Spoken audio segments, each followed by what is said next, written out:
नमस्कार दोस्तों, मैं मनोज शुक्ला स्वागत करता हूं आप सभी का इस चैनल पे। इसका नाम है डिस्कशन विद मनोज।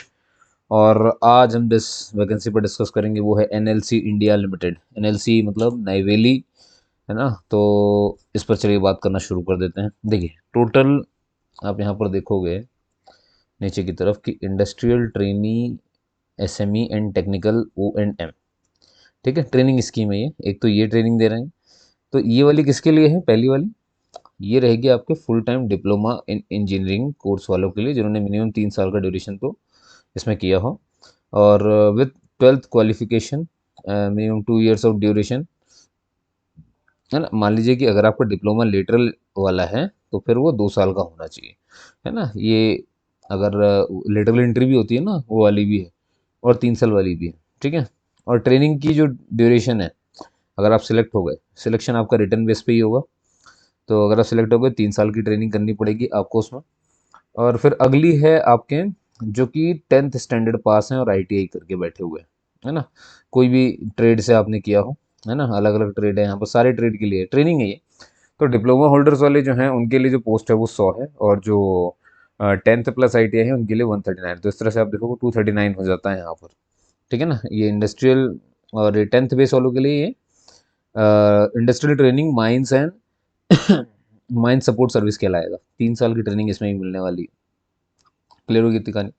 अब एक चीज़ आप यहाँ पर देखोगे कि सारा कुछ तो ऑनलाइन मोड में ही भराना है ना। एप्लीकेशन इनवाइट कर रहे हैं। यहाँ पर एक बात लिखी हुई है, exclusively from project affected persons of NLCIL Neyveli units for providing training in NLCIL Neyveli units.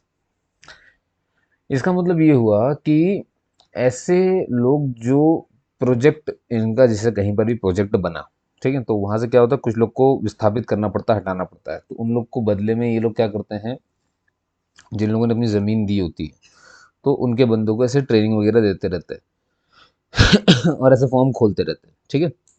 तो एक्सक्लूसिवली का मतलब है कि मेन तो उन्हीं के लिए, ठीक है ना। अब आ जाइए आगे, अब बात करते हैं आगे। तो देखिए, जैसे कि इसमें कुछ नोट की बात है, नोट आपको सारे समझ लेने चाहिए बहुत अच्छे से, मेरा यही मानना रहता है इसमें कि भैया जितने भी डिप्लोमा डिग्री वाले हैं, इंजीनियरिंग वाले, should have been acquired through full time mode, है ना। कोई पार्ट टाइम मोड वाला नहीं चलेगा, सारे फुल टाइम मोड ही चलेंगे। जो कि AICT, UGC, state board of technical education, इन सब से एफिलेटेड हो, रिकॉग्नाइज्ड हो वो संस्था जहाँ से आप पढ़े होंगे, ये इनका कहने का मतलब है। और मिनिमम क्वालिफाइंग परसेंटेज जो है वो रखा गया है 50%। किस किस के केस में? अनरिजर्व यानी जनरल केस में, इकोनॉमिकली वीकर सेक्शन के, और ओबीसी केस में। और यही परसेंटेज जो है एजुकेशन, ये 40% रखा गया अगर आप SC ST से आते हैं तो, ठीक है। एक चीज़ इसमें इन्होंने ये कही हुई है कि जो मिनिमम क्वालिफाइंग परसेंटेज है SC ST कैंडिडेट के, वो इस परसेंटेज पर कभी भी ऐसा नहीं होगा कि आप अनरिजर्व सीट के लिए, पोस्ट के लिए एलिजिबल हो जाएंगे, है ना। नॉट एप्लीकेबल लिखा है, मतलब कैसे क्या होता है, जैसे नहीं ओपन से भर देते हैं। तो जो SC ST इसे ओपन से भरेंगे यानी जनरल कैटेगरी से भरेंगे, लेकिन उनके परसेंटेज 40% है, तो आप इसे नहीं भर सकते। इसको आपको ध्यान रखना पड़ेगा, है ना। बात बहुत प्यारी सी है, लेकिन समझने में कभी भी दिक्कत देती है। अब एक चीज़ आपको ध्यान रखनी है कि एज की क्राइटेरिया क्या है जैसे कि यहाँ पर आप देखेंगे कि जनरल और EWS के लिए 37 साल दी हुई है, वहीं OBC NCL के लिए 40 साल दी हुई है, SC ST के लिए मैक्सिमम एज 42 दी हुई है, ठीक है। अब आप OBC नॉन क्रीमी लेयर में आते हैं या SC ST में आते हैं, एक्स सर्विसमैन में आते हैं भैया, तो आपको अपने सर्टिफिकेट दिखाने पड़ेंगे, लगाने पड़ेंगे, अपलोड करने पड़ेंगे। OBC NCL वाला क्या होता है, OBC दो तरह के होते हैं, क्रीमी लेयर और नॉन क्रीमी लेयर होते हैं। नॉन क्रिमिलेयर को मिलता है आरक्षण, क्रिमिलेयर को नहीं मिलता। क्रिमिनल कहाँ जाते हैं? क्रिमिनल चले जाते हैं जनरल कैटेगरी में ना, उन्हें जनरल कैटेगरी ट्रीट किया जाता है। SC ST अपना SC ST कम्युनिटी सर्टिफिकेट दिखाएंगे, और एक्स सर्विसमैन अपना जो है डिस्चार्ज सर्टिफिकेट दिखाएंगे। इतना आपको ध्यान रखना होता है। और एज वगैरह रिलैक्सेशन में सारे बता दिए आपको। अब क्योंकि ये एक ट्रेनिंग मात्र है ना, ट्रेनिंग मिलेगी आपको बड़े बड़े इन जैसे नाइवेली वगैरह के उसमें अगर आप ट्रेनिंग करने जाते हो तो काफ़ी कुछ प्रैक्टिकल नॉलेज होता है कि वाकई में माइंस वगैरह से कैसे क्या चीज़ें निकाली जाती हैं, कैसे सपोर्ट दिया जाता है, क्या क्या टेक्निकल चीज़ ध्यान रखी जाती हैं, और बहुत सारी इंडस्ट्रियल जो अब जैसे वहाँ से तो आपने चलो निकाल लिया लिग्नाइट वगैरह, अब इसके बाद क्या होगा, उसको कैसे फिल्टर किया जाता है, कैसे ब्रेक किया जाता है, सब कुछ वहाँ पर फिर ओरिजिनल में आपको देखने को मिलेगा। ट्रेनिंग है ना आपकी। और ऐसा नहीं है, अगर कोई बहुत अच्छा सीख ले तो फिर एक रहता ना कि नज़र में कोई बंदा आ गया भाई कि नहीं, कभी कुछ लगा कि यार कहीं परमानेंट है, तो पहले आपको ध्यान में रखा जाएगा। स्टाइपेंड देख लीजिए, पहले साल आपको 18,000 मिलेंगे। जो लोग डिप्लोमा होल्डर्स हैं, डिप्लोमा की पोस्ट से भर रहे हैं, उनके लिए बता रहा हूँ। पहले साल 18,000, फिर 20,000, और फिर तीसरे साल 22,000। 3 साल की ट्रेनिंग है आपकी।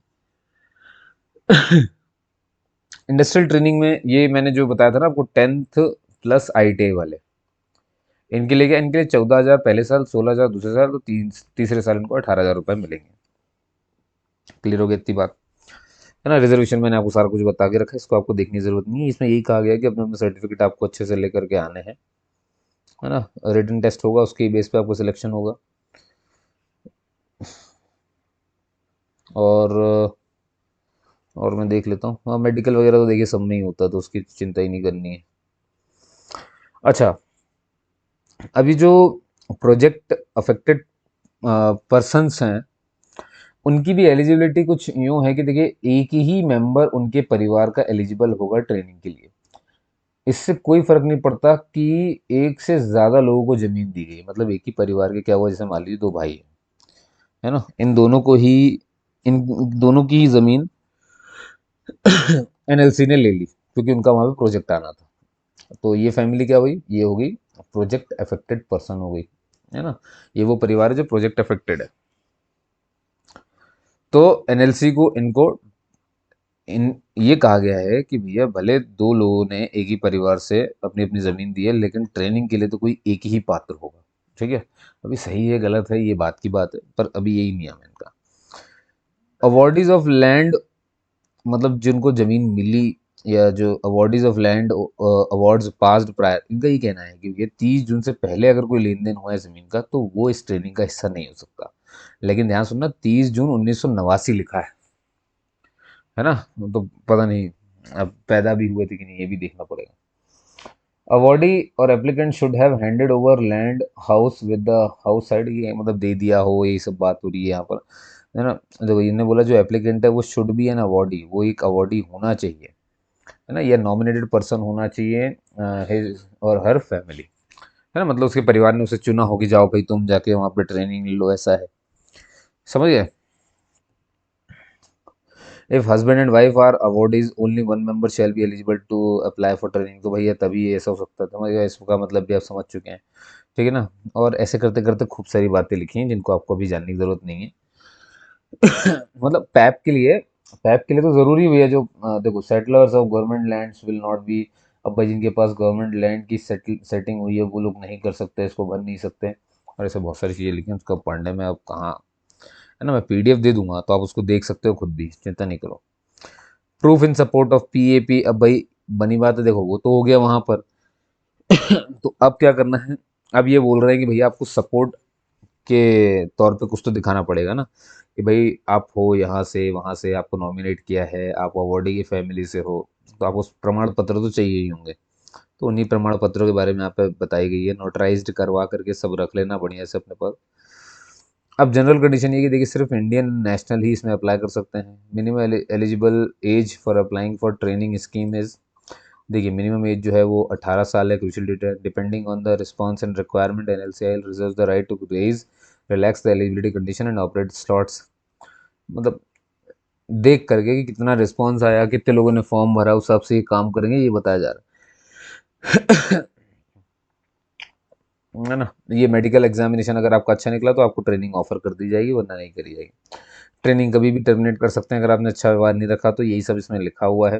Candidate informed to mere submission of application shall not give any right to called for engagement of training. इसका मतलब ये नहीं कि फॉर्म भर दिया आपने तो आपको एंगेजमेंट ट्रेनिंग मिलनी ही मिलनी है, यानी ट्रेनिंग में आप आ ही जाओगे, वो तो इनके ऊपर डिपेंड करता है। देखो, तो candidate will be called for selection based on self certified information along with copies of testimonials uploaded by them, है ना, should produce the original document, तो ओरिजिनल डॉक्यूमेंट आपको वहाँ पे प्रोड्यूस करना पड़ेगा। समझते हो ना आप सभी बातें ना। तो ये एक छोटी सी जानकारी मुझे लगी थी। अच्छा, अगर आपको कोई भी हेल्प चाहिए तो यहाँ देखो भैया, मैं ये चीज़ आपसे नहीं छुपाना चाहता, ये नंबर है हेल्पलाइन नंबर, इस पर लगा डालना 10 से लेकर के 5 बजे के बीच में वर्किंग डेज में, यानी कि मंडे से सैटरडे तक, इतने दिन तक काम चलता रहता है।